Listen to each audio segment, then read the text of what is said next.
All right. Shabbat Shalom. We are back.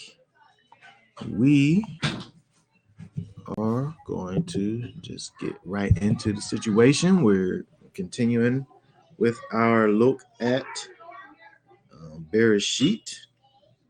We are in Genesis chapter 35. We're actually going to deal with 35 and 36. We have a lot of should I say formalities or technicalities or informational type of things, especially dealing with chapter 36, where I don't want to say that it's I don't want to say that it's not important, because all scripture is important, but I don't know how much practical application we gain from the father of so and so or the son of so and so for the whole chapter. So we'll kind of look at 36 a little, but we'll deal more so with some things in chapter 35 and see what we have to gain from there. So we're going to start with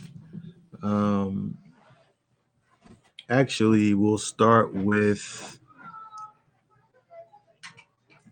we're going to talk about the first verse. Let's look at Genesis 35. Let me pull that up real quick. 35 in the first verse, and we'll just deal with that. All right, Genesis 35, verse 1. And Elohim said to Jacob, "Arise, go to Bethel and dwell there, and make a slaughter place to the El whom appeared to you when you fled from the face of Esau your brother." Okay, so it's interesting when we look over here, when we look at this first verse, we see that the Most High is telling for Yaakov to go to this place. Bethel's actually, again, that place where the whole the ladder up to heaven situation happened, where he saw the, what people call Jacob's ladder. That happened at Bethel. And so it's interesting that we see that there is this place where Yaakov, our father, is directed to go to, kind of where is this, where we could think of that as a place where the Most High dwells. And Yaakov is called to go to this place and worship there. Because we say that because it says that he is to go there and make a slaughter place. He's to go there and make a slaughter place. So let's look at this a little bit. Let's see.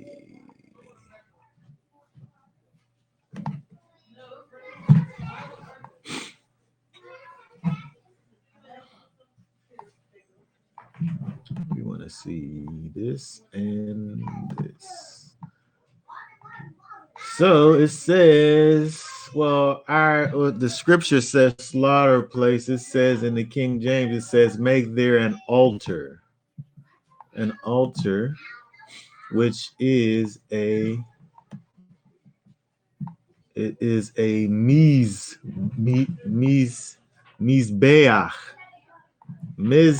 That says mizbeach, which literally is an altar.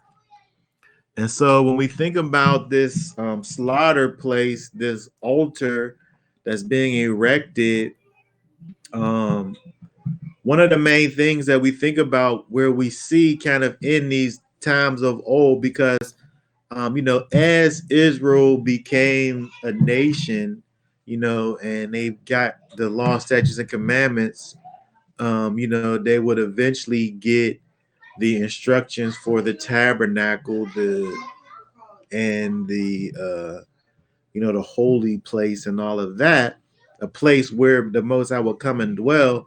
But here we have kind of this precursor thing that's going on to that, where the Most High is telling Yaakov, go to this place where we've had this kind of spiritual experience, this whole dream that he had with the Jacob's ladder thing. Go to this place and make an altar. And so we see, like I said, this kind of this precursor to the tabernacle, where you have this place of worship. And also there's seems to be a lot of times with this whole idea of making this altar, this place, it turns into kind of this place of remembrance, because we see here the thing that's going on where it says in verse 1, make the slaughter place there to El, who appeared to you when you fled from the face of Esau your brother. So the circumstances upon which Yaakov was in this place that he called Bethel, the house of Elohim, this place that he was at that he called Bethel, the circumstances that caused him to be there was his fleeing from his brother.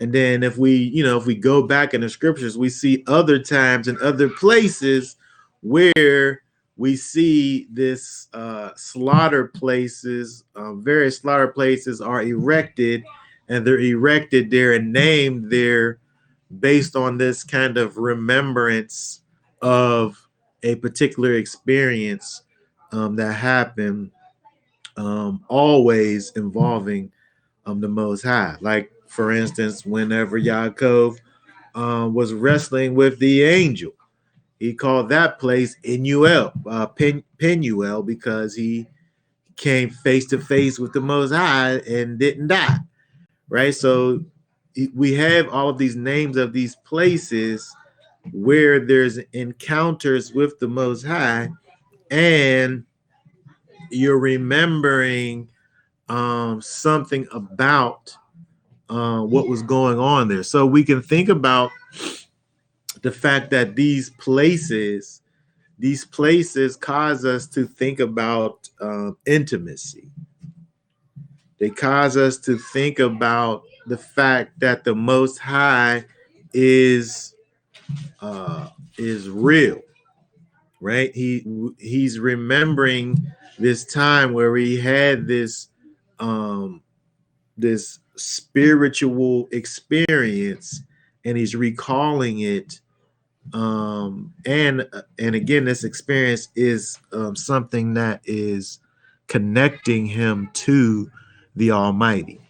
And so, just one of the things that we can think about with this whole idea of what's going on, which again, erecting this altar, this place that he is coming to for worship.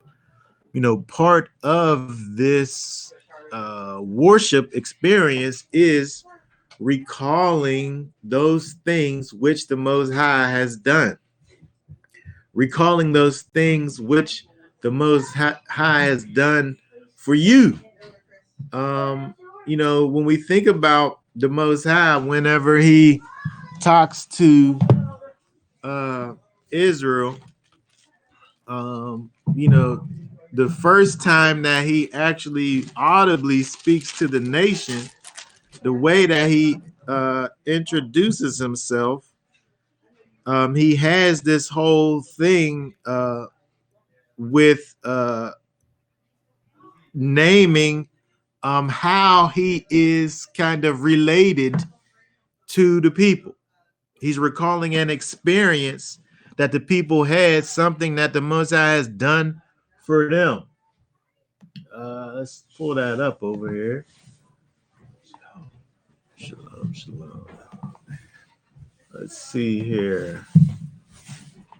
Read Exodus 20, verses 1 and 2. Please. The Elohim spoke all these words, saying, I am Yahweh your Elohim, who brought you out of the land of Mitzrayim, out of the house of slavery. Okay, so when we see the Most High audibly speaking to Israel, and he does this with the prophets also a lot as well when he speaks to Moses many times. But this time is especially special because this is the time when the whole nation actually heard his actual audible voice.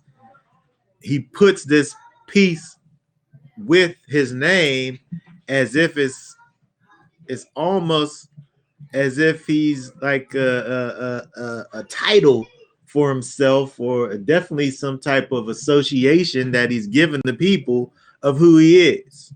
I'm Yahweh, your Elohim, who brought you out of the land of Mitzrayim, out of the house of bondage.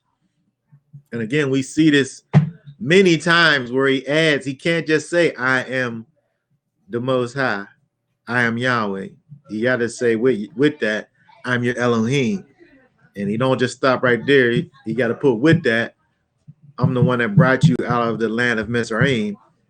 And then he also puts another thing, out of the house of bondage. Like he has all of these things that he has done for the people, as if these are things that can kind of help in receiving what he's about to say.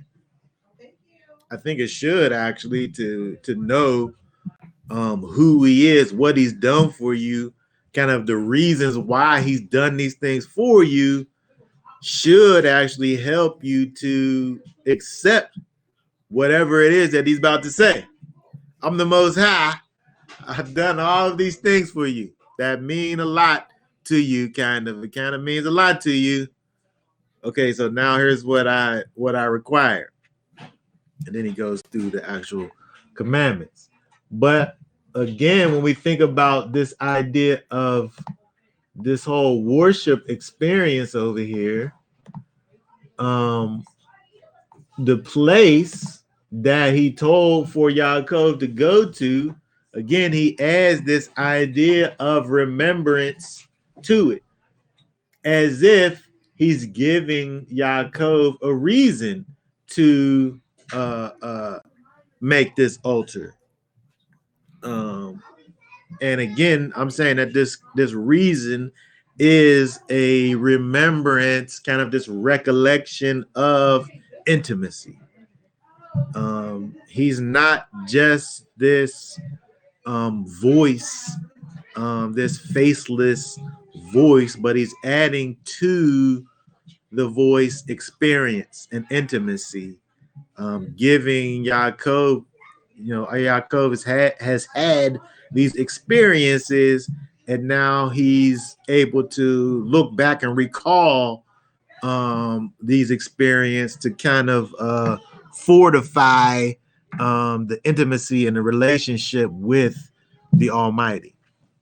So when I just think about this whole idea of, what's going on over here in verse 1, it caused me kind of to think about these, all of these different aspects that are involved in the worship of the Most High. Well, just this particular, there's others that we're going to deal with, but just this idea of kind of this recollection of who the Most High is, and understanding because of these past experiences, these are the things that bind.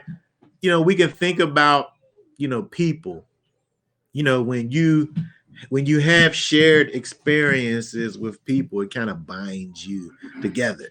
You kind of, I think about, not only like the, people that I know in my real life, but also in your work life. When you're standing next to somebody and you're working together for this common situation, and you're pulling or pushing a thing, and you're rubbing up against each other, and sweat's falling off of you onto somebody else, and vice versa. You're pulling this thing with all of your strength or trying to hold something up together. It's these common experiences that you have that are having you to have this kind of a type of bonding experience. And then, in real life, those things are the same.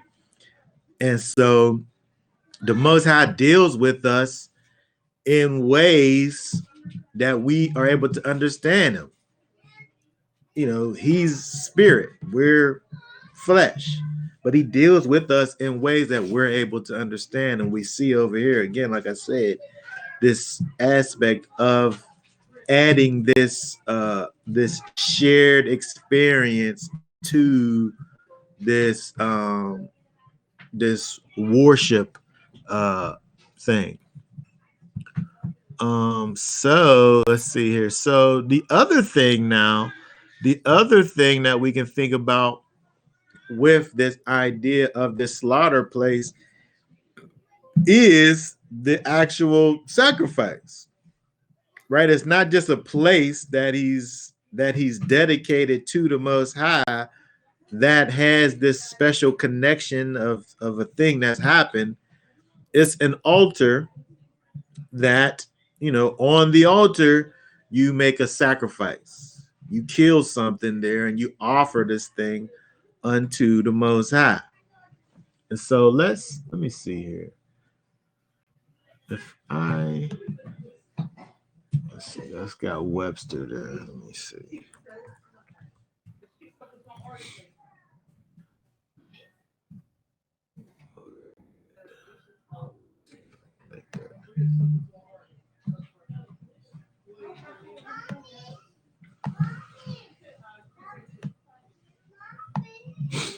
All right, so again, we're looking at the altar, the slaughtering place where a sacrifice is made.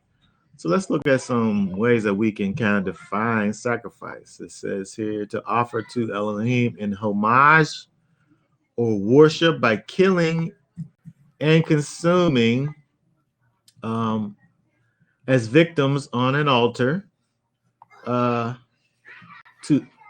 immolate. I don't know what that word means actually. Either as an atonement for sin, or to procure favor, or to express thankfulness, as to sacrifice an ox or a lamb, as we see in 2 Samuel chapter 6. So let's see here. What was the one I was looking for?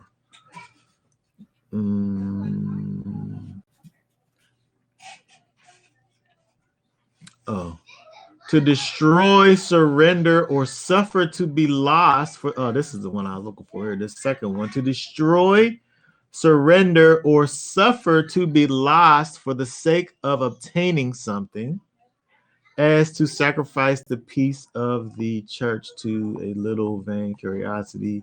We should never sacrifice the health of so these are kind of examples. But the idea of destroying something, surrendering, or suffering something to be lost for the sake of obtaining something.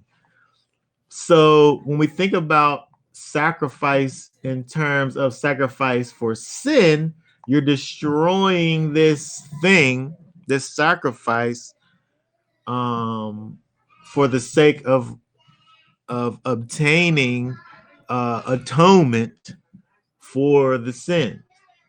You're destroying this thing for the sake of, when we talk about a peace offering, say we had some things or whatever. So I bring a peace offering where this thing that I'm destroying, which is the offering, is wiping the slate clean. Or just as a symbol of thanksgiving. There's not a problem. I'm just so happy that I'm going to destroy or surrender this thing in your honor, right? And so there's this thing that we think about, this idea of sacrifice, this idea of giving up something. You know, if we talk about Yaakov, who, you know, the thing that makes him be rich, I'm saying as far as possessions is concerned, is, you know, all of these cattle and things that he had acquired over time. So he's taking his riches that he has and he sacrifices it. He gives it unto the Most High, right? In this place, in this act of worship towards the Most High. And so when we think about the idea of sacrifice, you know, we now in this day, you know, once we got the law, statutes, and commandments, the Most High said that there was a particular place where he wanted for sacrifices to be. And then if you wasn't at that place, then you wasn't going to be doing no actual sacrificing. So, you know, we know that we don't have no temple. We know that there's no priest. We know that, you know, we're in exile. But the Most High still calls for us to you know, worship him, right? He calls for us still to sacrifice. If we look at let's look at Romans.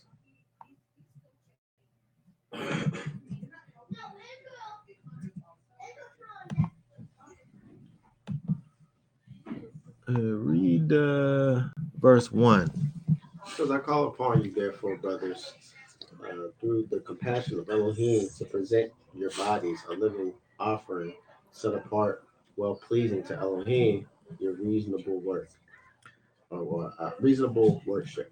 So he's saying over there that this is our reasonable worship or reasonable service that we do unto the Most High, is presenting our own bodies as a living sacrifice. So again, we think about sacrifice. This is this aspect of literally destroying something, right? You took that animal that was sacrificed and you cut that thing's neck. You bled the thing out and you put it on the altar and burned it up. You know, some sacrifices were eaten, some sacrifices were consumed, but some sacrifices just burned totally up. And so when we think about the idea of presenting ourselves as a living sacrifice, I think that that's something that we should be thinking about, because this idea of sacrifice is something that's interwoven in our connectedness to the Most High. Sacrifice. We may not take an animal and kill it and sacrifice it and offer it unto the Most High, but the apostle over here is giving us this kind of picture of what we as followers of Messiah should be doing in terms of our reasonable worship unto the Most High, and it includes being a living sacrifice. So walking around here giving up things that we like for his sake. right? Killing things that we potentially like for his sake. Just like we think about the actual sacrifice. It was this animal. Like those little lambs and goats and things. Well, maybe not goats. Goats got some crazy looking eyes. They're not really that cute. But a lamb though, Yeah. them things. you I'm not gonna say sacrifice. You slaughtered an actual lamb before, right? Right. What was that like? Talk about that. Because I never did that before. I mean, Like the first time you did it, like what was that? What was you like? What was that like? Looking at that little cute little thing. Or was it just kind of like you wasn't really, did you just go get the lamb or did you like hang out with it a little bit or what? What was that like? yeah, you had to.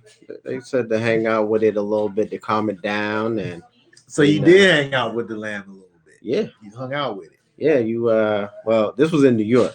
Yeah. So I think I forget exactly, but I think they went to a farm out in Pennsylvania. They picked the lamb, then the lamb came to New York to a little butcher place, and then yeah, we went up there. Then you go into they got a little pen, and they had like animals and stuff, but our lamb was in there with the other stuff, and then we went.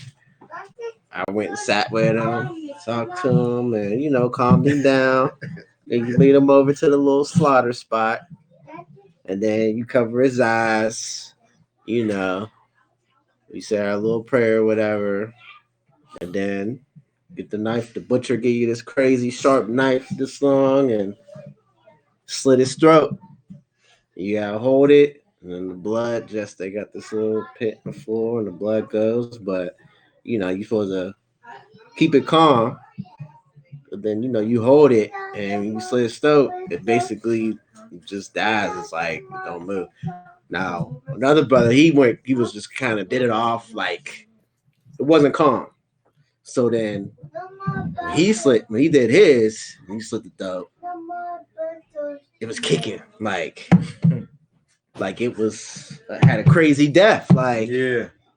but you gotta calm it down, like and then you just kind of like his life just leave his body, like as that blood flowed out, and it was just done. Like that was it.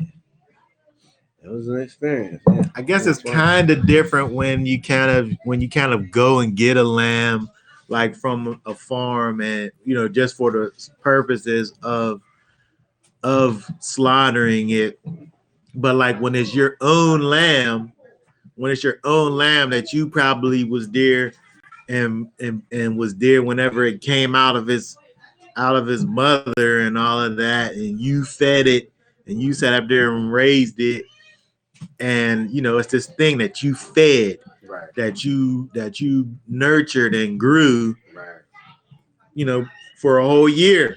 Yeah, that's completely different. Not completely, but more way. It's more involved, I guess. More of a deeper connection at that point. Yeah. But even still, your thing that you did, you still had that thing, and whatever it was that caused you just not to just go in there and just be like, and just do the thing, is something inside of you that's like, this is like a living thing that I'm about to sit up here. Like if it's like, we don't think about like bugs or something, you just killing it. Like there's no thought. Yeah. But like this other thing, even if it wasn't something that you raised, it's still like a thing that you inside of you, even if it's just the slightest hesitation, it's something inside of you that's saying this is a living thing. Yeah. And I'm about to kill it. Because they think that, it's not bigger than a dog or a cat. Having a dog. Yeah, it's like I know you're a pet owner too, so they just gentle, and it's like, man, bring more what do you call it? Just that scripture is talking about being led as a sheep to the slaughter, like cause they don't fight you or nothing. It's like come here, So yeah. So I'm saying that what I'm thinking about here is when we think about it, probably from the more full context of it, is thinking about you actually growing that thing feeding it, nurturing it, loving it, looking at its little cute little eyes. You probably got a little name for it, that one. You know what I mean? Because it's a year old, at least, that you're going to bring to be sacrificed. You're offering that thing unto the Most High.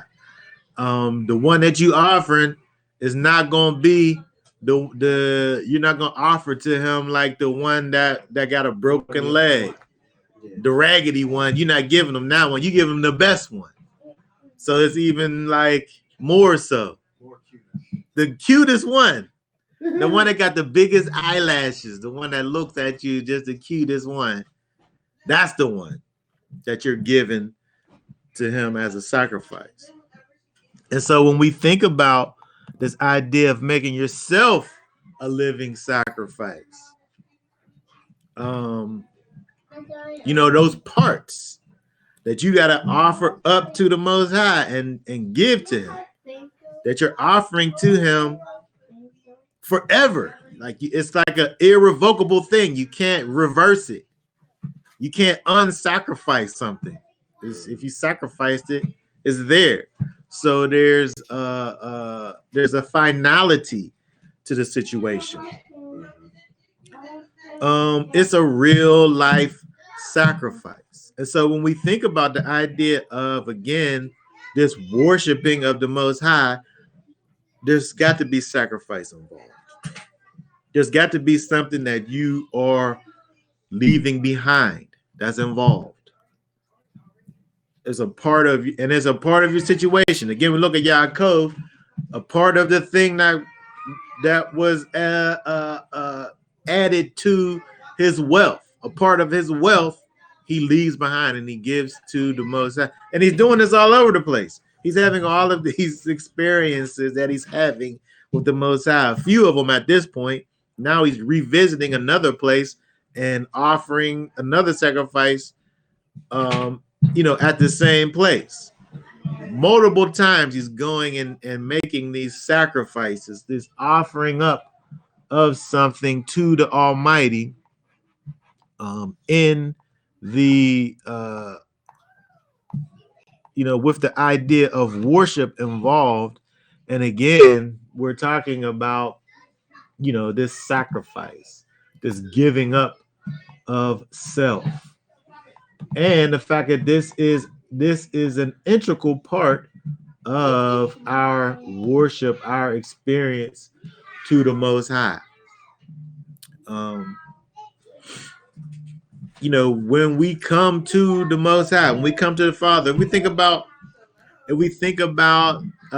Israel, you know, going back to Exodus, if we think about Israel becoming a nation, becoming Israel, the first thing that they did to kind of set themselves apart was that Passover lamb. That first thing that they did was get this lamb, and then with that, when we see that, you know, that has the whole all of the because you might go and get the lamb, but you got it on the 10th day. So you at least had those 4 days to be with the lamb and do whatever you was going to do, whether you let it fast or you fed it or whatever. You was with the lamb from the 10th day to the 14th day. So it interwoven in the Torah is this whole idea of growing this relationship with the sacrifice and then killing it. Right? So, you know, we spend our whole lives and we have a relationship with ourselves, I guess. And we love ourselves. I hope we love ourselves. But then you got to kill yourself for the Most High as an expression of worship. And so this is an integral part. If we're not doing this, what are we out here doing? Because it's part of the thing. What's the apostle talking about when he talks about this idea of presenting your body as a living sacrifice. There's got to be a part or parts of yourself that you are offering to the Most High and not taking it back. Parts that you liked and you nourished and you grew, that you're sacrificing, that you're destroying, like we saw over there. You're killing and you're allowing that part to be consumed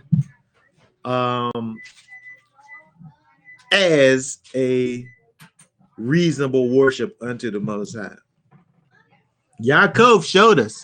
He showed us how to do it over here, didn't he? He showed us over in Genesis 35:1, because he did it all the time. He was quick to make a offering, a sacrifice to the Most High when he experienced something with the Almighty. So when we think about our walk with Messiah, it's not any different. It's not any different. Let's look over here at Matthew 16, and let's see, 24. Hold on. Let's read 24 and 25. Yeshua said to his taught ones, if anyone wishes to come after me, let him deny himself and take up his stake and follow me. For whoever wishes to save his life shall lose it, and whoever loses his life for my sake shall find it. So again, when we listen to Yeshua, the master teacher, he's so paradoxical with his statements over here. It's so interesting where he says, for whoever wishes to save his life shall lose it. You're trying to save the thing, but in the saving, you're going to lose it. But who's ever losing it for my sake, he says, shall find it. So I'm losing it and finding it simultaneously, right? When I'm doing it for his sake. But either way, there's a sacrifice that's involved. If there's no sacrifice, how am I supposed to find it? I'm saying you can't find it. You will never find it if there's no sacrifice, because what did you lose? You didn't lose nothing. If I'm just carrying on with my status quo and I'm never giving anything to the Most High, I'm only just quote unquote taking, how am I losing my life? If I never gave nothing up, well, maybe I guess if I'm already righteous, I guess I don't have to give anything up. I just step into his good graces, and that's not what he's talking about over here. He said, whoever loses his life for my sake shall find it. Whoever wishes to save his life shall lose it. But moreover, if anyone wishes to come after me, let him deny himself. Like that's like a prerequisite. If you try and come after Mashiach, if you want to come after Yeshua, he says, let him deny himself.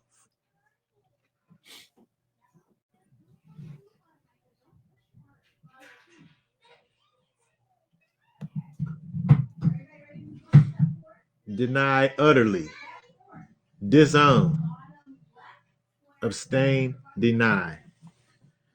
Disown yourself.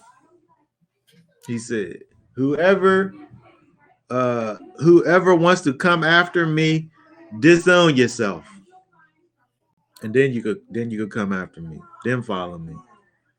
I mean, there's other things too, but the first thing you're gonna do is disown yourself.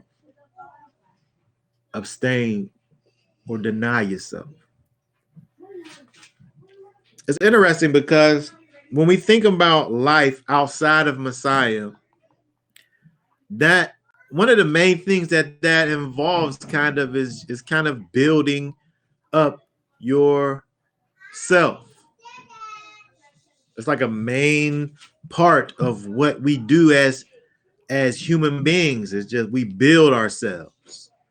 You know, we do things that you know that causes us to kind of feel a way about our own self.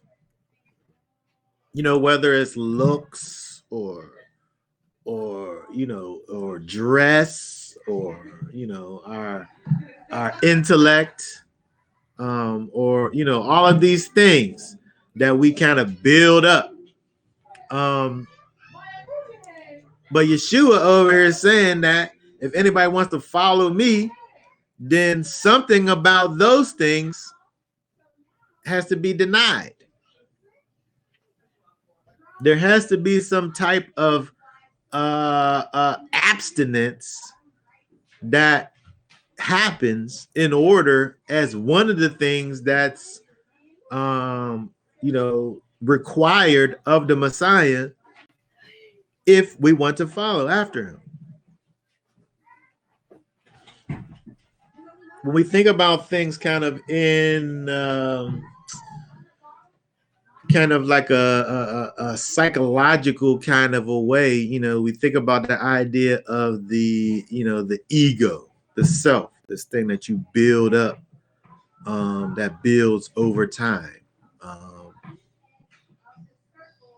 You know, how we feel about ourselves. You know, we kind of, I make the connection with children, you know, all the time. You know, they go from being this, like, you know, little Josiah in there who, you know, he probably doesn't think about anything. He just thinks about maybe eating. Yeah, he cries. He wants a little, I guess he might be at the place where he wants attention, maybe. So cry for nothing. Just wants somebody just to, yeah, he wants kind of that kind of intimacy thing. But even that a little bit is like the self, like desiring something. You know, as they get older, it grows and becomes like more involved, where you have all these wants and these desires that are solely attached to your own kind of desires. But the master over here is saying that we have to deny those things. Our personal wants and desires, he's saying, deny those things. All those things that we kind of desire and you know, kind of want after, he's saying don't follow after those things. Deny those things. And then he's adding this other thing, this idea of taking up your stake. Sacrifice. You're killing that thing. So you're not only denying the thing, but you're killing it at the same time. So it's kind of like a two-step, what's this, a three-step process, because we got to think of the idea of following after him, but this the second part of the three-part process of first you're denying the thing, and then you're killing the thing, and then you can follow after me, it says. And so we have to think about these things when we think about this idea of following after Messiah, because it's not all the way just about just the following part, because according to what Yeshua is saying over here, we got these other things that we've done first. We're denying ourselves. We're denying our own wants and desires. lusts, and then we're killing those things. We're adding sacrifice to the situation. Sacrifice sometimes is unwanted. Sometimes you don't want to do it, but you got to do it anyway. Sacrifice. It's just sacrifice. I just had to make a sacrifice. It was this, you have these two options. Both are options that you want, but you can only have one. I sacrificed it. I didn't have a choice. I just had to sacrifice. I had to do this thing that I didn't want to do, but I had to do it anyway. Sacrifice. When we think about this idea of denying ourselves and taking up our stake, it's about sacrifice. It's about having this thing and, killing that thing. Not even because you want to do it, but just because it has to be done. You don't have a choice. It is what it is. But we have to get to the place, right? When we look at here, let's look at let me look at this over here, because when we look at this, we think of the idea of abstaining. Make room for this. Denying, to keep from, here we go. In general sense, to forbear. Forbear is like holding back or refrain from voluntarily. To refrain from voluntarily, you're doing it, but used chiefly to denote a restraint upon the passions or appetites. This is where we at right here. The passions or the appetites, the things that you actually want to do, but you can't do those things. You got to refrain from doing them. Right? And this is part of what the master is asking of his disciples in order to follow him. We are talking about where it says in 24 to deny himself. And so when we look at deny, it talked about abstaining. And so abstaining, we looked up abstaining over there, see? And so, but this is what we're dealing with when we think about denying self. It's about your passions and your appetites. It's those things that you desire and want strongly. You strongly want these things. Strongly want a wife. Well, yeah. But sometimes you got to deny those passions and take up your torture stake and follow after Messiah.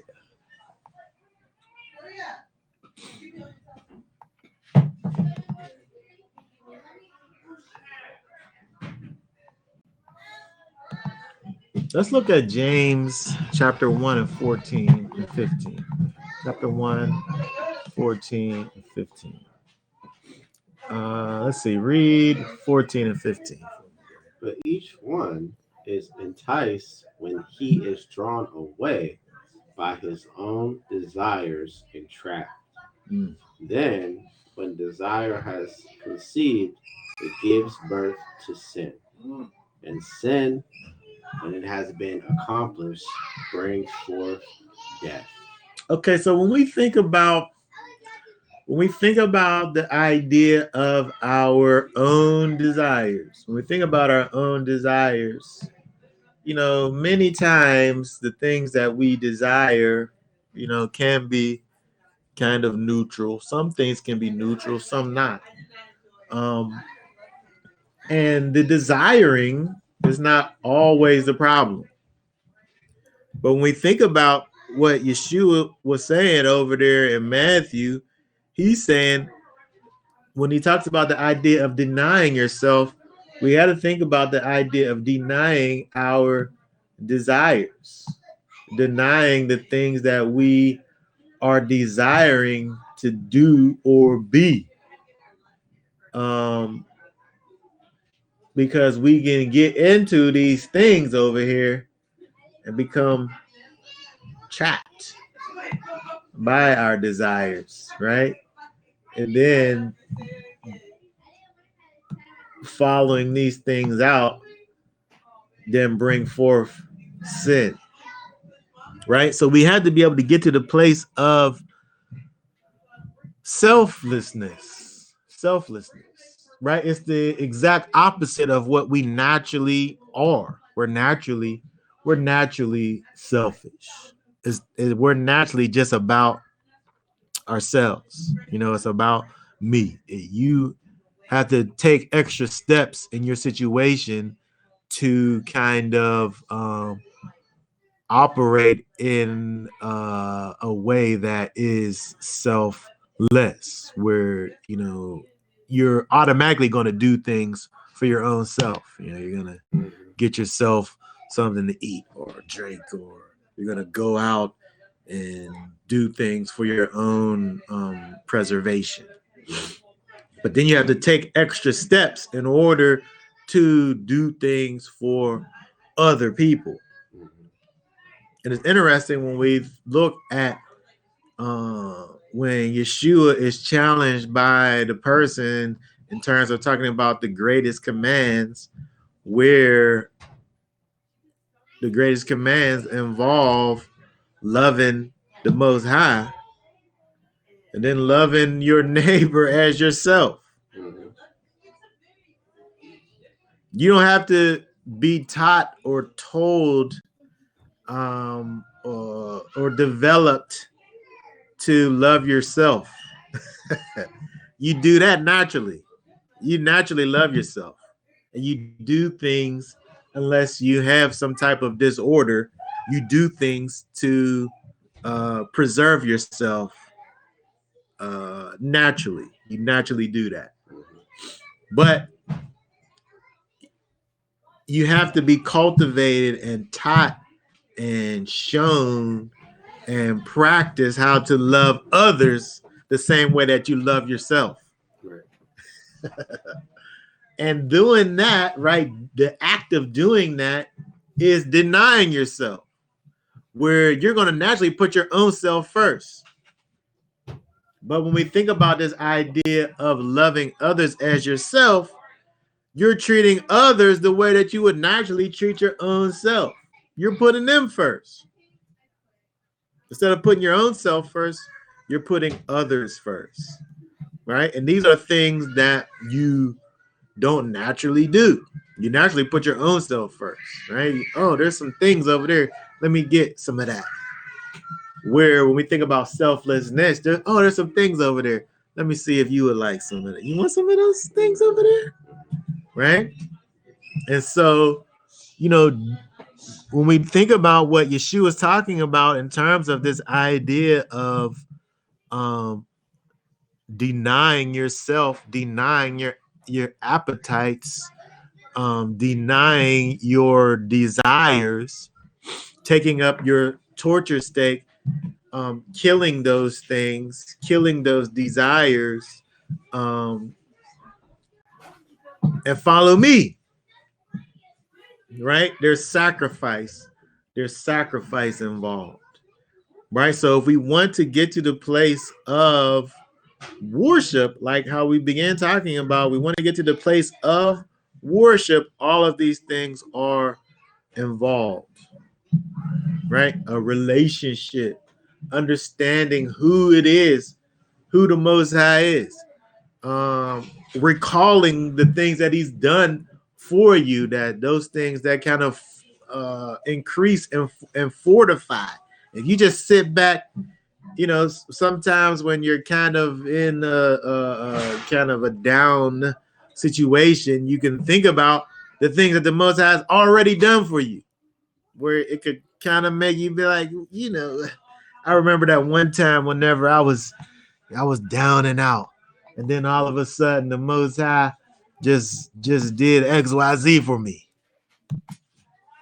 He's just right on time, the Most High, right?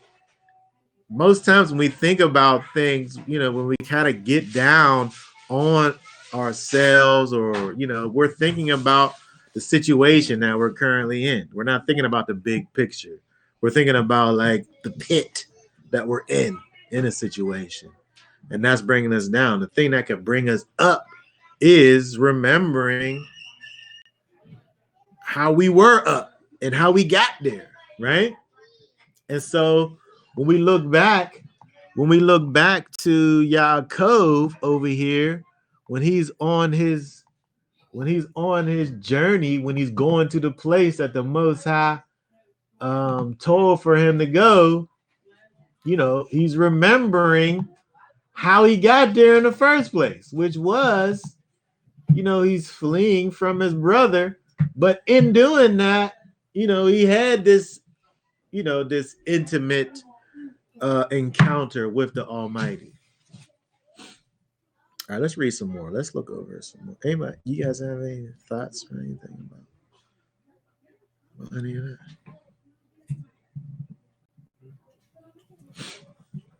Okay, let's check. All right, read. Let's see. Read for us down through verse 7. Verse 2 down through verse 7. And Jacob said to his household and to all who were with him, put away the four mighty ones that are among you, and cleanse yourselves, and change your garments, and let us arise and go up to Bethel, and let me make there a slaughter place to El, who answered me in the day of my distress, and has been with me in the way which I have gone. So they let Jacob they gave Jacob all the four mighty ones which were in their hands, and all their earrings which were in their ears. Jacob hid them under the timber tree which was near Shechem. And they departed, and the fear of Elohim was upon the cities that were all about them, and they did not pursue the sons of Jacob. And Jacob came to Luz, that is Bethel, which is in the land of Canaan, he and all the people who were with him. And he built there a slaughter place, and called the place El Bethel, because there Elohim appeared to him when he fled from the place of his brother. Okay. All right, so when we look over here, I want to look at, first of all, we see over here, Yaakov said to his household, the people that was with him, put away the foreign mighty ones that are among you, the strange gods, the foreign mighty ones.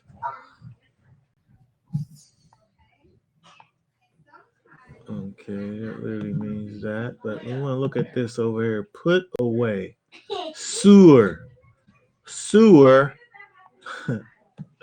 Turn off. Literally or figuratively. Behead. Bring, call back, decline, depart, eschew. Lay away, leave undone, pluck away, put away, turn off. This is interesting here when we think about this sewer, this word here, when we're talking about the idea of taking these gods. Now, the first thing that I thought about when we look at this thing about these gods, this part really, a lot of this part is kind of just the physical part of, the act of removing these things out of the way. Taking these things and getting rid of them. just period.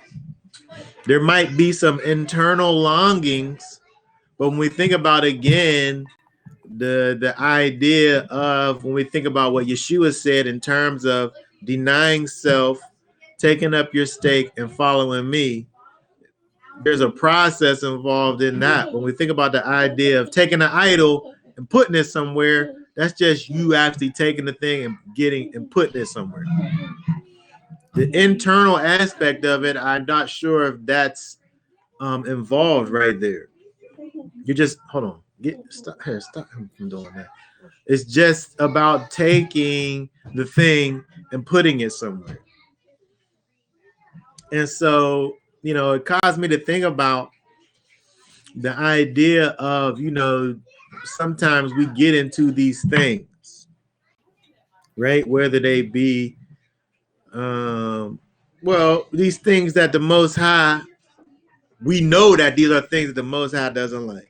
We have these things, right? Where over here, the Most High is calling for you just to take these things and put them somewhere. Again, you might have a longing internal connection with the thing. But with what Yaakov is doing over here, just taking the thing and putting it somewhere. You just getting rid of the thing. We're not talking about, how much you love the thing or how much you even need the thing.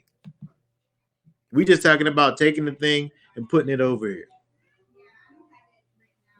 The first thing I think about is kind of like these things that we get addicted to, or various addictions that we may have, that we, they could be in the place of these foreign mighty ones, where again, when we look over here at this verse, it's just talking about the physicalness of it. Just literally get rid of the thing.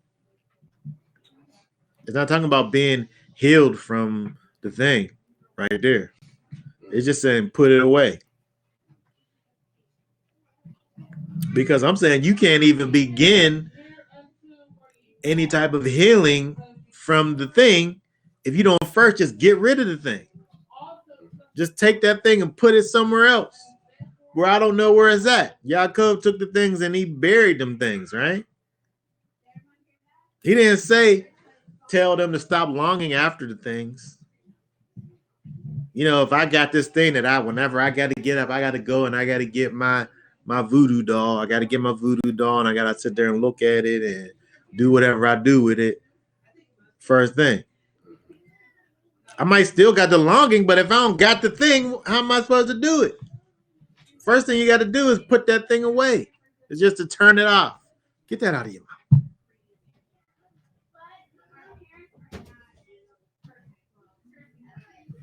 Right?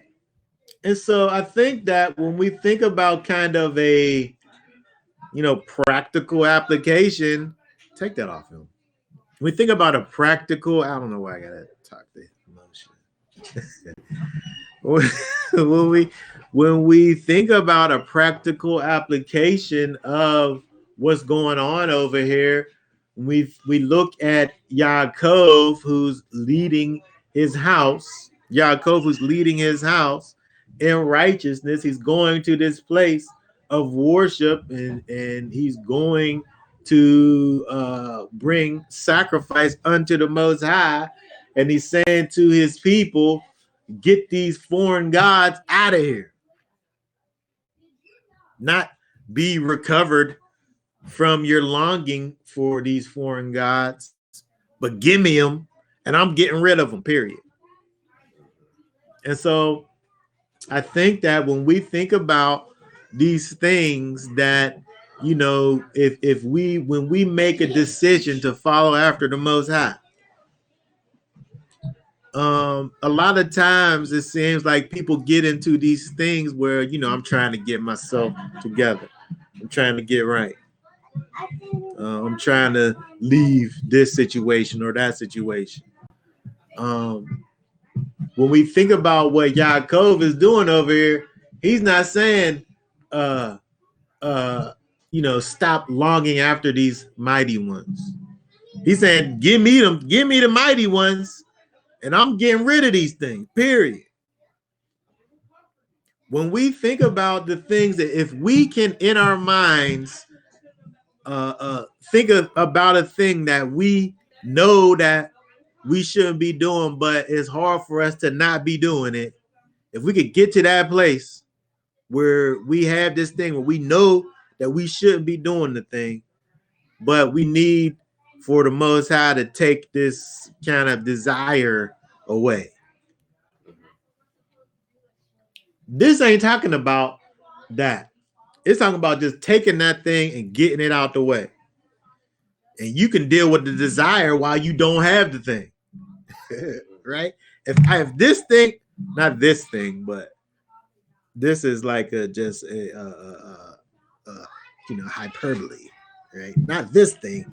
I mean, I like this thing's pretty cool.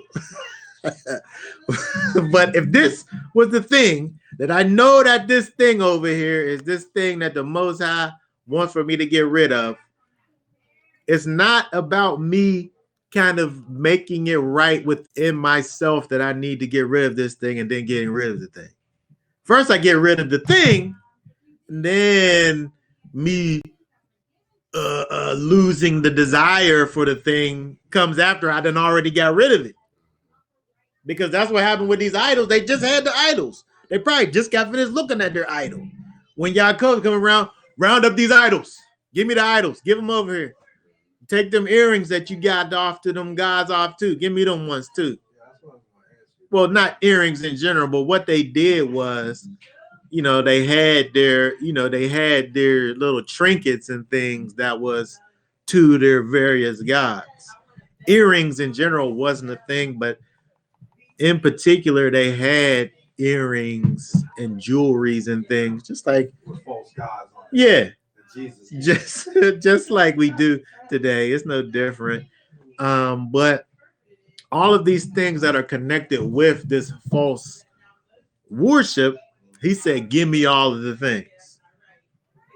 And then it wasn't about them, it wasn't about them being okay with not having the thing. It just was about turning the thing off, just turning it off and giving those things over. And, I think about where in Acts 15, where it talks about the Gentiles and the things that they needed to do in order to have fellowship with the people. It just gave them 4 things. You just got to do these things over here. Period. That's what you got to do. And then whatever your desires were, your internal longings, those things will be dealt with as you come every Shabbat and hear the law of Moses preached, right? And so the process comes after. The process comes after, or that separation of the longing and the desire. But the first thing you have to do is get that stuff out of here. Period. Just lay that stuff over there and sacrifice it. He just went and buried that thing. I thought about this idea of him hiding it where they could potentially find it. But he hid it in a place where it's interesting when you look at these, let me find my cursor. When you look at these, it says that he hid them near the terebinth tree. Now, this was a great big old tree. This, these big, huge trees that lived, they had a long life. It wasn't like this little scrawny tree that was going to live for a little while and die, and then you have to sit there and pull it up or whatever. This was like a big, strong tree that grew big. It was going to be there forever. So it was going to be undisturbed. So he went and hid these things in this place where it's going to basically an undisturbed place, in the place that they was leaving from anyway, right? And so unless they go back to be with these people who they was getting away from anyway, they wasn't going to even, it was this stuff was gone. So even though we see him just hiding these things as opposed to like destroying it, I think the way in which he did what he did in terms of getting rid of it is really kind of, it's basically the same thing. He essentially got rid of the things. Where when we look at this, it don't seem like it's something that's, like you think about Passover when we hide the afikomen, right? You're hiding it, but you want somebody to find it. He's putting this in a place where he don't want for him to come back to it. And I'm saying that when we think about this and connect this back to what Yeshua was saying over there in terms of denying yourself, right? That's the first step of denying yourself is just giving up this thing that you want, giving up the thing that you want, and then killing it, and then destroying it, right? Taking up the stake, destroying it, and then follow me. Yeah, why just then burn all the stuff instead of hiding it? Like, yeah, if hiding this so it can be found again. Yeah, it still exists, Yeah, I was thinking about that too. That as I went and looked at these trees, again, these were these things that were kind of these long standing things of a place that they were leaving anyway. So if I'm moving from this house and I go and just bury the stuff in the backyard or whatever, selling the house, I'm leaving. You know what I mean? Okay. I'm not coming back for it. Yeah, okay. Yeah. But I'm saying that in regards to thinking about things that we, sometimes hold on to, and or saying that we're following after Messiah, and things that we say, I'm not perfect, I still got these things that I like and that I do. But when we look back at Yaakov, he's already following after the Most High. And you think that he's leading his house in a particular way. You would think that at this point in the game that they wouldn't still have these things around. But they're still there. And he's saying, we're done with this. Give me all the stuff. It's over. And so I'm saying that we following after Messiah, we got to have this same attitude, because that's the same thing that Yeshua is saying to the disciples when they're talking about it. Deny that stuff. It don't matter that you love it. If you want to follow me, you got to leave that over there. And then follow me. You got to leave it over there and be a living sacrifice. You got to kill it. You got to kill that thing that you love, that you nurtured all of this time. Kill that thing and then follow me. That's your reasonable worship. That's your reasonable responsibility that you're responsible for doing, is leaving that stuff over there. And then we'll deal with, when we think about faith, Yeshua, whenever he walked on water, he didn't tell Peter to figure out scientifically how you was going to be able to actually float and become less dense than the water so that you would be able to walk on it. He just said, come on out here. He wasn't supposed to think about the situation. He's just supposed to just come out there.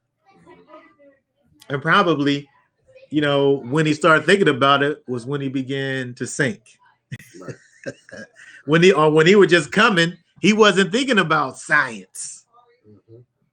He wasn't thinking about gravity. Mm-hmm. if you believe in such things. he, he wasn't thinking about none of that. He was just thinking about there's the master. He said, come, I'm going over there. He wasn't thinking about his desires, his self-preservation, which is saying, I'm not that good of a swimmer. Yeah. So what you're saying is like gravity didn't exist Yeah. until he thought it did. I don't know what I'm saying. What I'm saying is that he wasn't thinking about none of that stuff. And he wasn't. He was probably initially. He's like he's seen him do it, so he's like it's possible. But then he started thinking it wasn't possible. Like this is impossible. Mm. Then he started sinking too. Like, Yeah. that's the other thing too. A lot of people don't think it's possible to do this stuff. Yeah. Yeah, believe it. Yeah. Then you could do it. You could Mhm. overcome all of these things. Yeah. And things, but he started disbelieving. Yeah. And so if you got this thing that you love to do, I love to get high. It's so spiritual. Like whenever I have this experience, right? I love it. Now you want me to just you want me to be sober-minded? You want me to be clear-headed and think about the Most High with a sober mind? I gotta build myself up to that. I gotta build myself up to thinking about it like that. Yeshua said, deny yourself and follow me. Deny your desires and your appetites. Take up your stake, crucify those things, and come after me. Jacob said, all those foreign mighty ones, which were in their hands and their earrings and in their ears, he just took those things and just hit them and put them in a place. He didn't say be healed from the desire to want to follow after these mighty ones. He said, just give them to me. Just give them to me.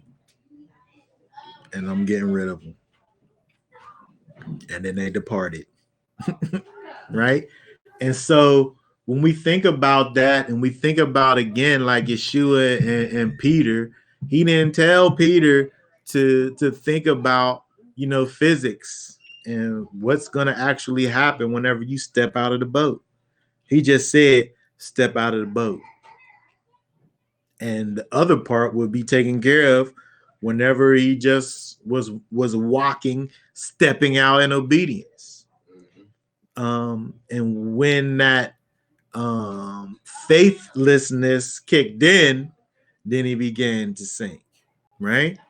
And so when we think about this idea of, putting away these foreign mighty ones, these things that we put in the place of the Most High, these things that we put in his place,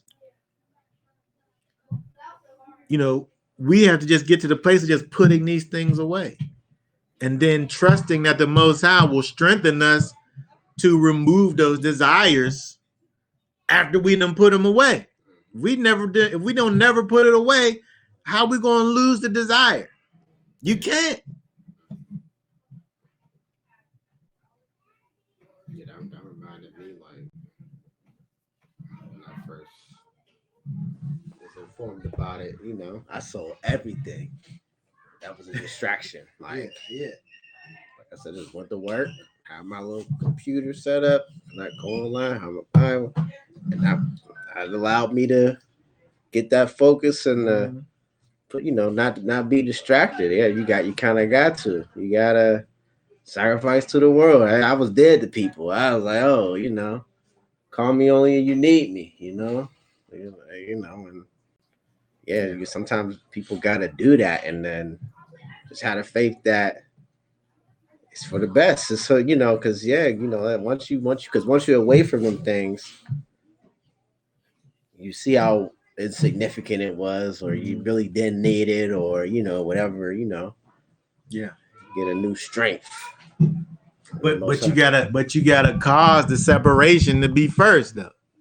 Yeah. You can't be like, well, I got to be separated in my mind first and then get rid of the thing. It got to be reversed. You got to just put the things away, get them things out of there. Yeah. And then it says, put the foreign mighty ones that are among you, put away the foreign things that are among you, and cleanse yourselves, and change your garments. So you got those other parts are involved, but you got to get that thing out of there first. Yeah. You got to remove these things that are hindering your growth. Right. Just get them things out of there, and then worry about the after effects after the fact. Yeah. You got to. You must deny yourself. That's what Yeshua said over there. You must, like Yaakov told his family, we're going over here to worship the Most High, who was there for me when I called out to them. And again, notice how they're going to worship, and the thing that's driving him to the worship is recalling what it is that the Most High already did for him already. He did that already. Just imagine what else he could do for me moving forward. Get rid of this stuff. Clean yourself. Get some fresh clothes on. Let's go over here and visit with the Most High over here where he's at.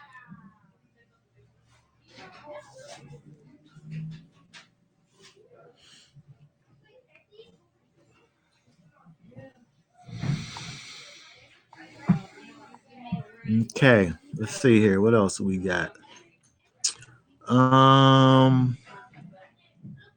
Let's see. Let's read down to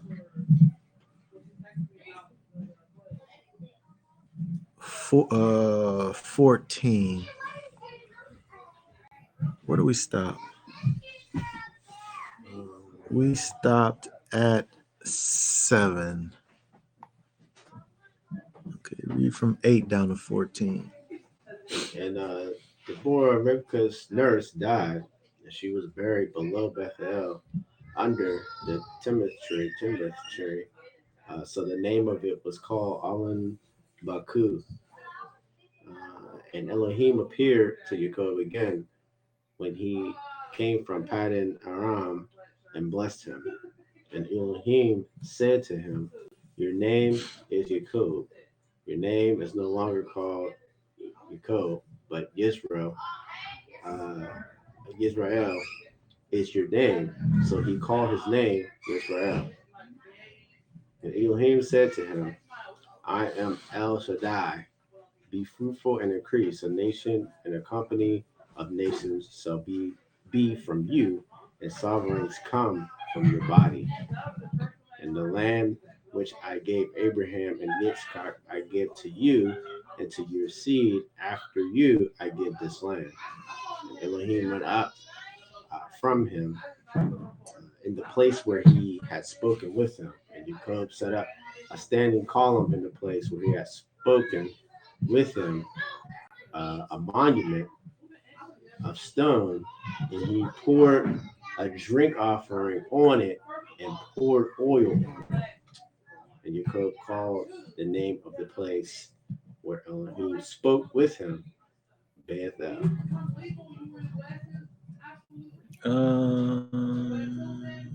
Okay, let's stop right there. Okay, so when we look at over here, something interesting that we see, we go back to verse 10. This, if that happened already, didn't this happen already? Verse 10, Elohim said to him, your name is Yaakov. Your name is no longer Yaakov, but Yisrael is your name. So he called his name Yisrael. But the last time it happened, that's when he was wrestling with the messenger, though. Yeah. So I don't. Would that be considered Elohim making that declaration? What, this one? Or the No, other one? before. Uh-huh. What? Say that again? Because when they were told to him before his name was changed, he was wrestling the messenger. It didn't specify that Elohim said that that's what. I don't know. Did it? I don't think so.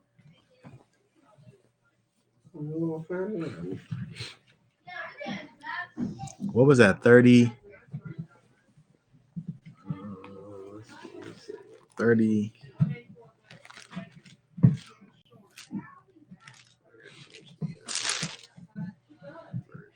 That was 32 and 24.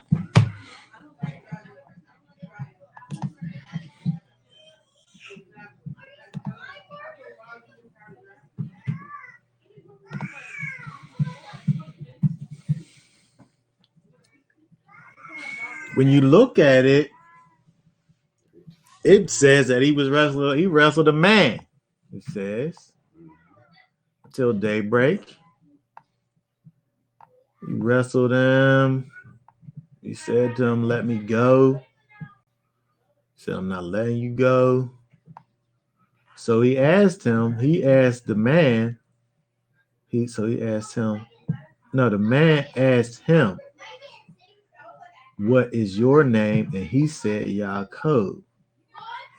And then the man said, your name is no longer called Yaakov, but Yisrael, because you have striven with Elohim and with men and have overcome. And Yaakov asked the man, please let me know your name. And he said, why do you ask about my name? And he blessed him there. So he got a blessing there, right? Yaakov got a blessing there.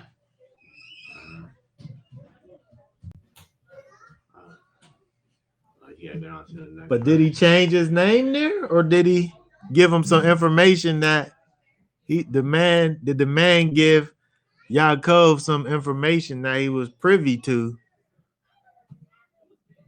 or did he do it? Go up. When he said, what word? To what verse? 28. It says, and your name no longer called it, because at that moment it sounded like that he's supposed to take the name on now. I can see if it said, oh, wait, what is it? Let me look at the KJV, how that say. Because if it said your name shall not be called, that kind of could set up for called. Later on that it would happen. Yeah. But at this moment, it seems like it happened now. Or is it later? What? You think it's now or later? This? Yeah. Maybe. It look like now. It seems like now. Yeah, maybe. What's the language? What you gonna say? The second account was him confirming it. It seemed like, he was still being called Jacob. He gonna still be called Jacob after the second time, though. What's the language? You said what? I think the second time was like confirmed. Are you saying the second time is a confirmation? Messenger, yeah. What's the language when Abraham's name is changed?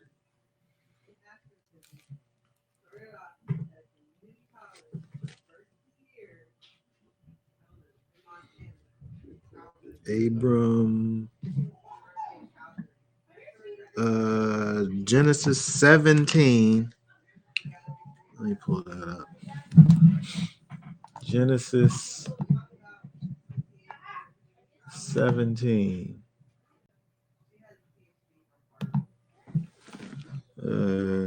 That is verse 5. So that says verse 5. What does that say?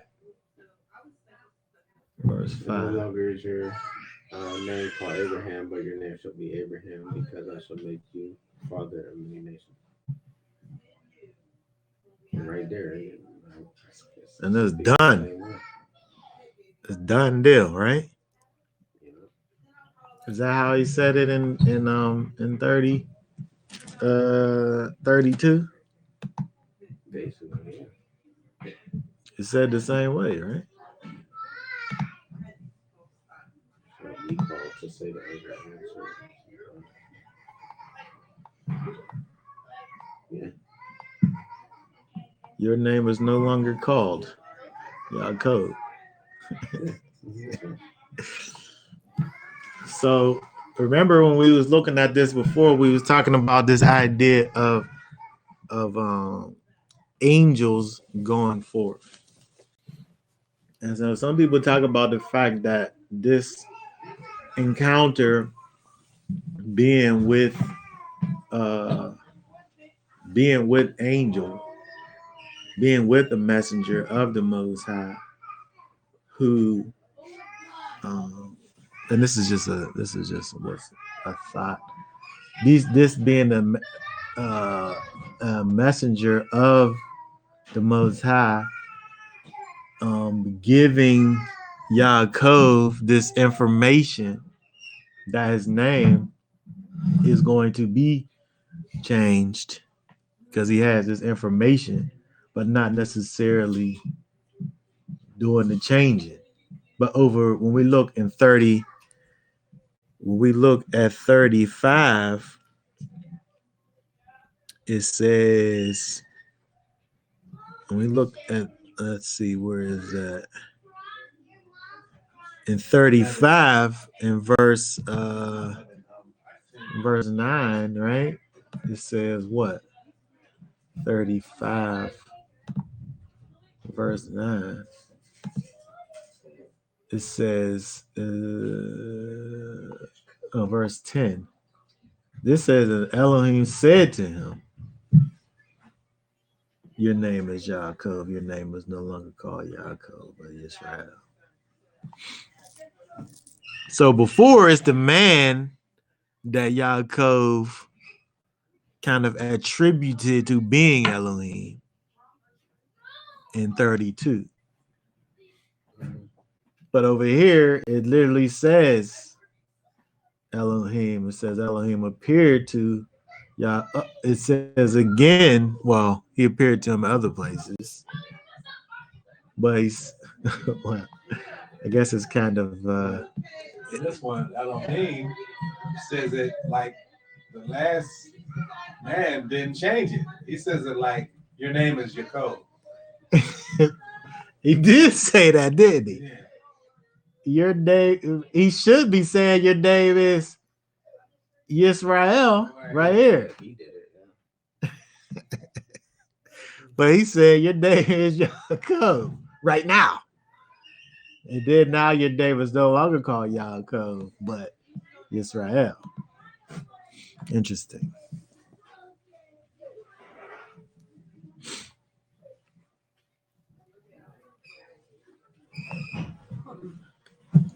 So maybe that man was more of a vision. Yeah, just get him ready. Yeah. It was a vision that had physical consequences. But that man put that finishing move on him, and Yaakov didn't tap and got his hip popped out.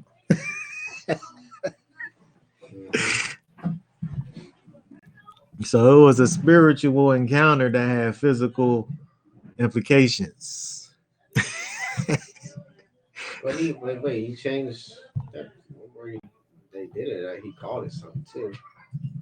Right. The name of that land, like yeah. He strove with the Messiah or something like that. He called it.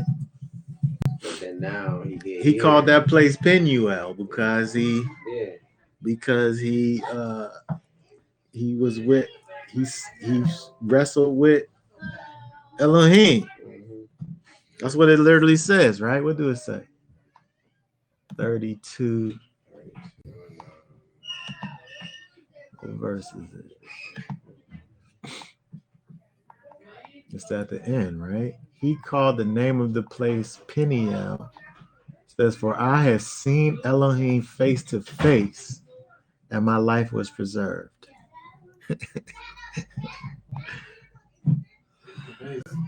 All right. So he had that experience that he interpreted as, because I guess when you look at this, right, there is some unsurety, right? Because he's like, what is your name? What's your name? And he just assumed you're going to sit up there and be naming me. You must be Elohim, right? Yeah, and then he don't even ask, when Jacob asks him his name, he don't even tell him. Yeah, he don't tell him, right? He just leaves it in the open, tip into his interpretation. To him, it was Elohim. He was like, wherefore is it that thou dost ask after my name? What you asking me about my name for? You know my name. I'm telling you. You need to know about me. Right? Yeah. So, like, yeah, I don't know. You tell me. Yeah. And if you notice, in 35, Elohim, basically says in verse 11, and Elohim said unto him, I am Elohim Almighty. Right. Yeah, he's more forefront. Ain't no obscurity over here. Like you gotta ask him what's no. He's telling you. Yeah. So it's putting the period on the situation, right? So he called his name Israel in verse 11. I am El Shaddai. Exclamation point. All that stuff that just happened.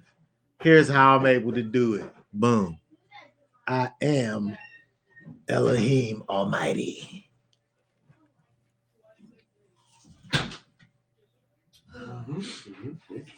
So there's a slight difference when we see this compared to the other time that it happened, where it's clear over here. It says Elohim appeared to him, period.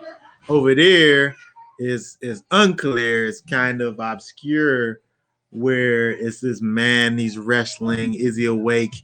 Is he asleep? Is it a vision? Is it spiritual? My hip came out. Who am I talking to? He won't say. And I don't think you're gonna be able to out wrestle Elohim. No. Because the man's like, let me go. Right. And Yaakov's like, nah, I ain't letting you go. Yeah. I mean, he did get the best of him at the end, but it was like, somebody who's more dominant than you is able to make you let them go. Hold on, get up off of me, son. And then why would you be trying to put Elohim in her headlock? So we see that there's. So who was that guy? The investigators don't find that guy. Who was it? So, okay, some people talk about the fact that just like when we think about the idea of Yaakov sending his messengers to Esau sent his messengers to Yaakov. And so the messenger being sent by Esau, speaking about them both from a spiritual perspective, who may have this information about what is to be, but not necessarily doing the changing, but knowing that the changing is going to happen. So he's privy to this knowledge perhaps I'm not saying this is what I don't know. Being privy to this knowledge that's going to be, but not necessarily making it so at that time. Right. Where to Yaakov, it's a spiritual thing that happened because he said, I was with Saul Elohim face to face and was preserved. He recognized, he interpreted that situation to be the spiritual thing. Right. We know that no one has saw. That's what it says. No one's seen him face to face and lived. But to him, that's what he interpreted that situation to be. And so I'm just saying that, you know, there are those that say that the man wrestling was the angel sent from Esau, who knew what was going to happen, you know, in the spirit realm, but wasn't ordaining it, but just knew that it was going to happen. Okay, so it was one of the many elves. You know, because they say that all of these nations that have like a mighty one over. Well, Esau, we know, did things, you know, as a nation intermixing where he already started to be intermixing at this time. And so we could look at this again. I'm just saying that's not my interpretation. I'm just saying giving a thought of what people say. So if you think about the idea of him sending quote unquote evil spirits back to Yaakov, in the spirit realm, you know, these spirits still have the information that's out there. And so, but again, when we look at the reaction of Yaakov, he interpreted it a whole other way. He interpreted it to be Elohim. And so, you know, it's interesting. But what we can know about the situation is that whatever it was that was over there, it was unclear as to who exactly the man was. But over here, we see where the name change happens, that it was definitely Elohim, where he says over here, you know, I am El Shaddai. It's not up to question. And don't put your hands on me. Yeah.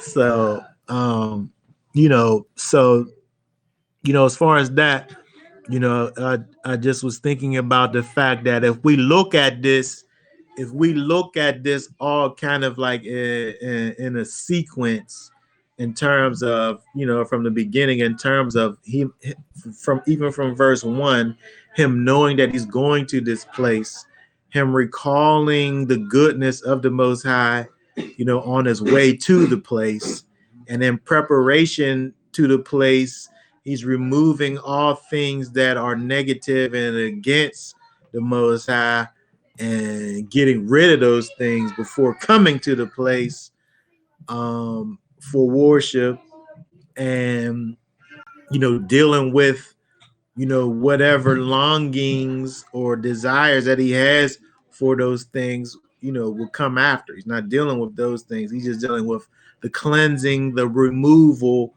of, you know, outside influences and these foreign false gods or whatever, just getting rid of all of these things and looking forward to a clear and clean and pure relationship with the Most High that's void of all of these things, and going to the Most High, you know, with a clear and clean conscience. And then when he does that, when he does that, we see that the Most High meets him there and blesses him there in the place, just like he had planned on doing from the very beginning. Right, all this time when we look, we see that the Most High told him to go to the place, and then all the way he's preparing to be at the place, and doing all the things necessary in the preparation, as he goes there. And then he goes there and has the offering and the drink offering, and he pours the oil and so on and so forth. Him sanctifying this place. So again, when we think about this in terms of us, kind of applying this to our situation, understanding that the Most High is calling for us to continually be in a place of worship and meeting with him, and therefore we're continually denying ourselves, and we're continually putting away these things that we are able to find and see that need to be put away, and we're continually striving to be that sacrifice unto the Most High, through the power of the Ruach HaKodesh.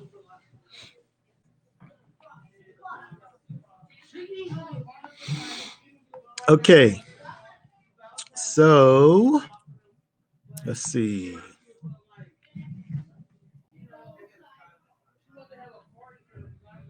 Let's see. We read down to 15. So let's read down to 20.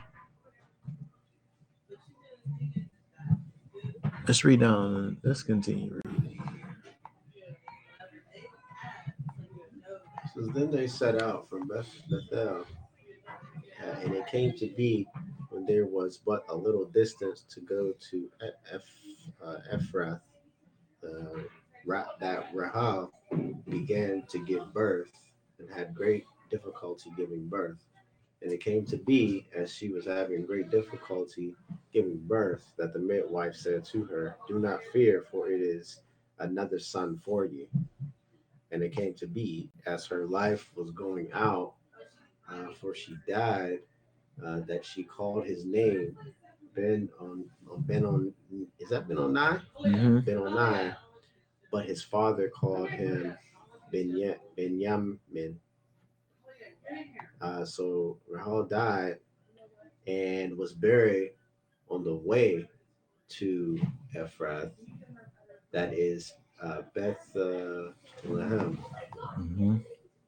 And Jacob set a standing column on her burial place, which is the monument of Rahal's burial place to this day. And Israel set out and pitched his tent beyond the tower of Idor. And it came to be, when Israel dwelt in that land, that Reuben went and lay with Bilhah, his father's concubine, and Israel heard about it. Now the sons of Jacob were 12. Okay. All right. So, and then it goes through all the sons and so on and so forth. It's interesting how we see this happen, right? But we don't. The scripture don't really go into like this happened, and he heard about it, And they kept going. and then like these are the sons of. It's just like just a bit of information for us that happened. Yeah. Oh, by the way. Yeah. Yeah. So it's interesting when we look at Rachel and her life, which it seems as if it's kind of it's interesting. We see she has so many problems with being able to be fruitful. She has Yosef, and she longs for the Most High to bless her with more, because he's called, he will add um, Yosef. And he did add to her, but it literally cost her life. She literally, she dies birthing um, uh, Benjamin. And so it's interesting where we see, her life, where she, wanted so much, you know, more than what the Most High was giving her. And the Most High gave her what she longed for, but again, it cost her it cost her everything, right? So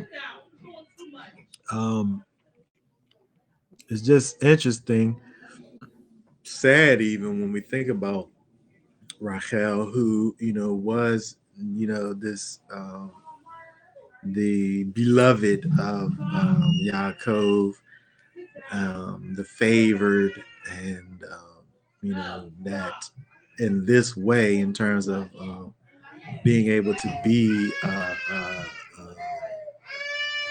fruitful, she struggled with that, and it just seems like it was the thing that she wanted the most, is the thing that literally literally killed her. It's interesting, but I think that thinking about all of this, when we think about the our walk in Messiah, when we think about what Yeshua had to say over there in Matthew, in terms of the idea of denying ourselves and taking up our torture stake and following after him, I think at some point we have to get to the place where we're, instead of trying to move forward with our wants and desires, but we have to get to the place where we're seeking Messiah and trying to figure out what he wants for our situation and doing that, right? Because we're if we're being selfless, if we're denying ourselves, we're not chasing after or following after what our desires are. We're crucifying those things, we're killing those things, and we're following after him. So we're trying to see what his desires are. And sometimes those things overlap, but sometimes they don't overlap. Sometimes his desire is to give us the desires of our heart, but sometimes his desire don't have nothing to do with what we necessarily desire.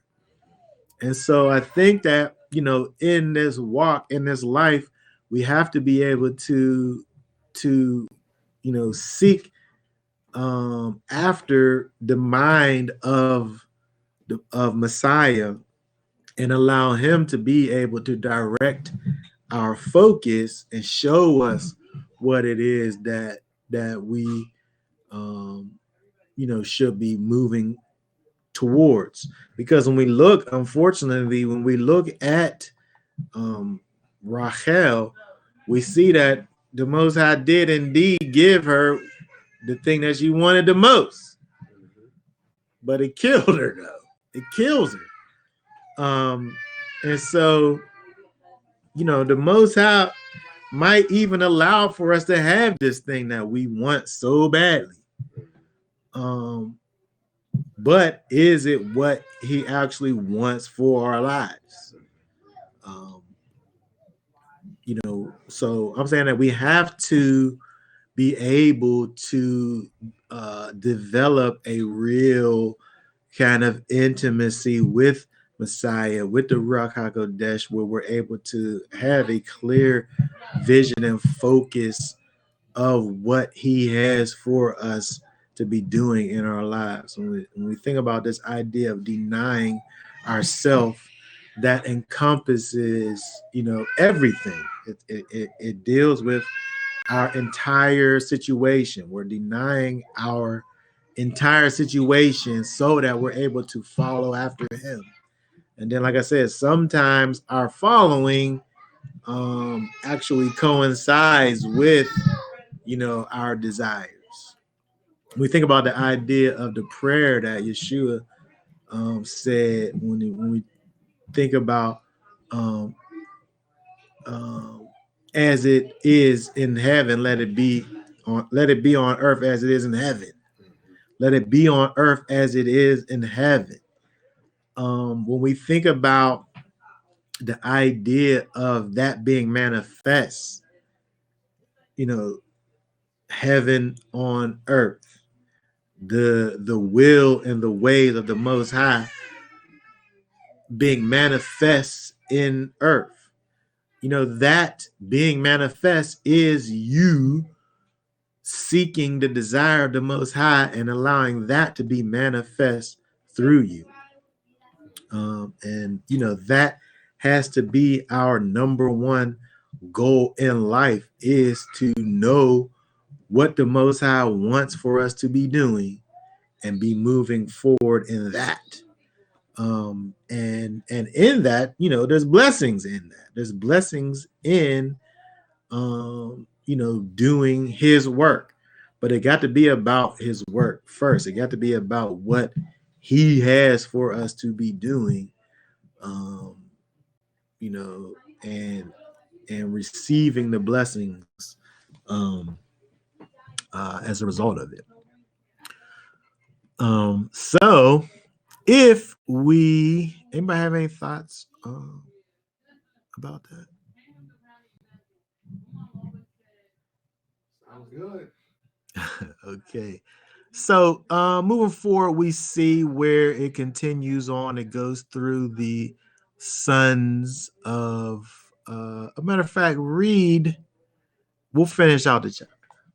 Let's see, where were we? I gotta find my cursor.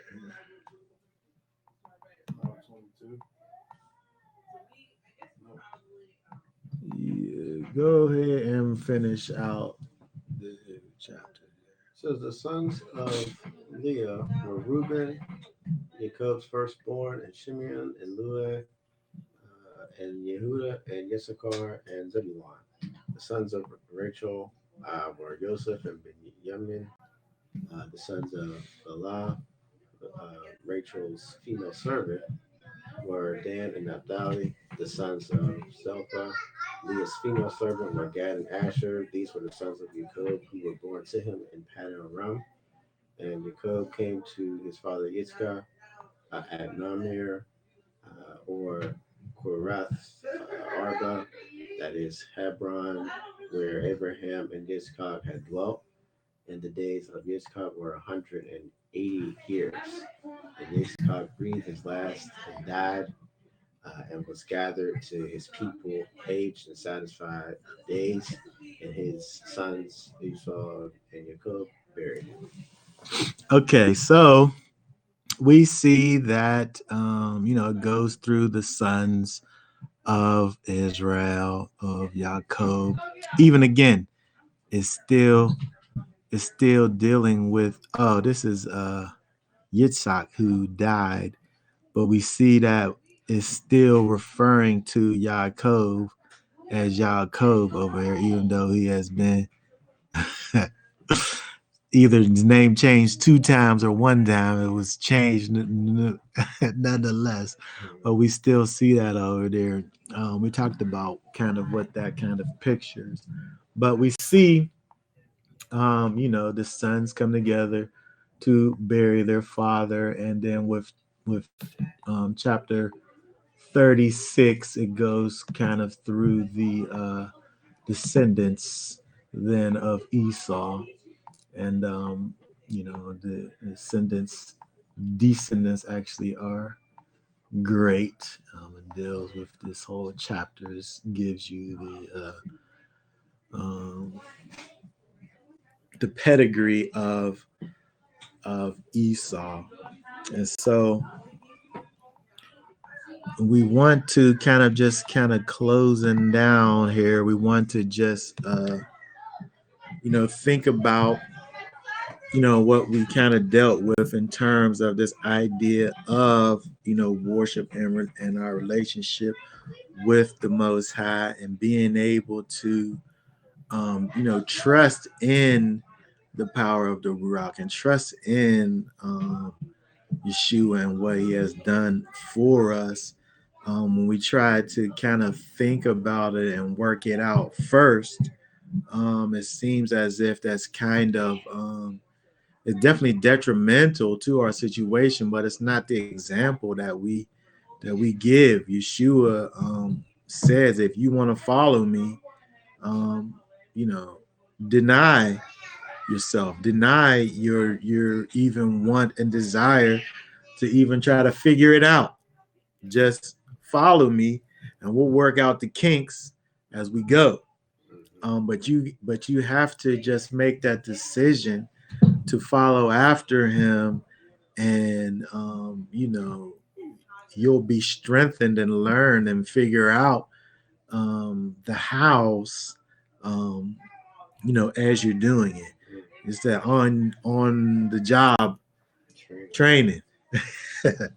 Right. So okay, so I guess we'll kind of leave on that note in terms of we can't be out here making excuses for things and behaviors.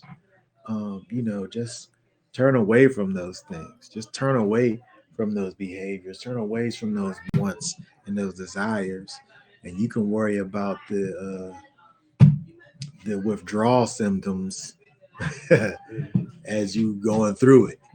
But once you try to figure out that stuff beforehand, you're never going to get to the place of putting these things down if you don't never take that first step out of the boat, right?